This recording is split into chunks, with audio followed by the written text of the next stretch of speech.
నమస్కారం. ముఖ్యంగా Tadipatri municipal chairperson పూజ్యులు పెద్దలు జేసీ ప్రభాకర్ రెడ్డి అన్న గారికి హృదయపూర్వకంగా నమస్కారాలు తెలియజేస్తున్నాను.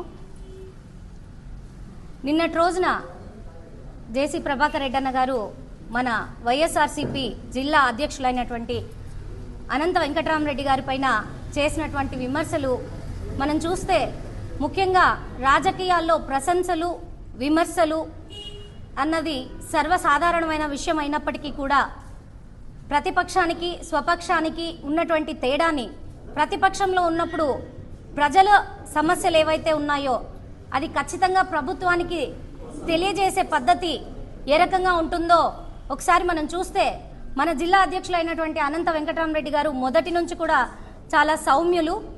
అదే సంస్కారం మా అందరికీ కూడా ఆయన నేర్పించారు. కాబట్టి నిన్నటి రోజున ప్రభాకర్ రెడ్డి అన్న గారు మాట్లాడిన విధి విధానాలు చూస్తే చాలా బాధాకరమైనటువంటి పదజాలంతో ఆయన వాడినటువంటి సందర్భం చూస్తున్నాం. అన్న ప్రభాకర్ రెడ్డి అన్న గారు, మీకు ఉన్నటువంటి రాజకీయ అనుభవం అంత వయసు మాకుంది. మాలాంటి యువత రాజకీయాల్లోకి వచ్చి ఒక సామాజిక బాధ్యతతో ప్రజాసేవ చేయాలన్నటువంటి ఉద్దేశంతో మీలాంటి వాళ్ళ అడుగుజాడల్లో ముందుకెళ్లాలా అన్న విషయాల్ని నేర్చుకోవాలా, లేదా రాబో తరాలకు భయభ్రాంతులను చేసి రాజకీయాలంటే భయపెట్టి తల్లిని తిడుతున్నారు, కూతుళ్ళని తిడుతున్నారు, అన్నదమ్ముల్ని తిడుతున్నారు, కుటుంబ సభ్యులందరినీ కూడా ఈ విధంగా ఇటువంటి పదజాలంతో దూషించడం సమంజసం కాదని ఈ సందర్భంగా మీకు తెలియజేస్తున్నాము.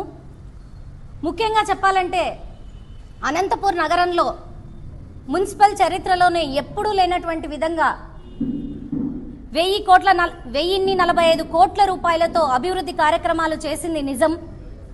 అటు కాకుండా మీరు చేసినటువంటి విమర్శలు ఏదైనా సరే, మీరన్నట్టుగా ఎప్పుడైనా సరే ఎటువంటి ఎంక్వైరీ వేసినా కూడా మేమంతా కూడా సిద్ధంగానే ఉన్నాము. మా పార్టీ విధి విధానాలు కానివ్వండి, మా అధ్యక్షులు కూడా మాకు నేర్పించినటువంటి సంస్కారంతో మీకున్న పెద్దరికాన్ని మీరు కాపాడుకోవాలి.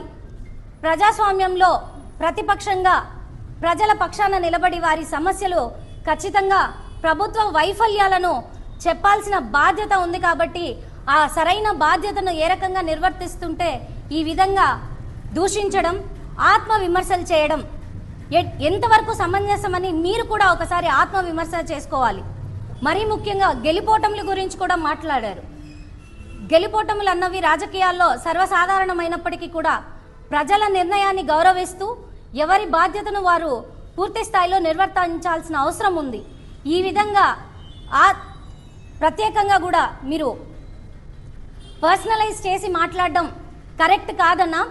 మీలాంటి వాళ్ళని చూసి ఇప్పుడు వస్తున్నటువంటి యువత కూడా మీరు అభివృద్ధి వైపు ఎంత కాంక్షిస్తున్నారో అటువంటి ఐడియాలజీని ఇంకొకరు ఇన్స్పైర్ అయ్యే విధంగా మీరు మాట్లాడాలి తప్పితే ఈ విధంగా దూషించడం కరెక్ట్ కాదన్న విషయాన్ని మీకు ఈ సందర్భంగా కూడా తెలియజేస్తున్నాం.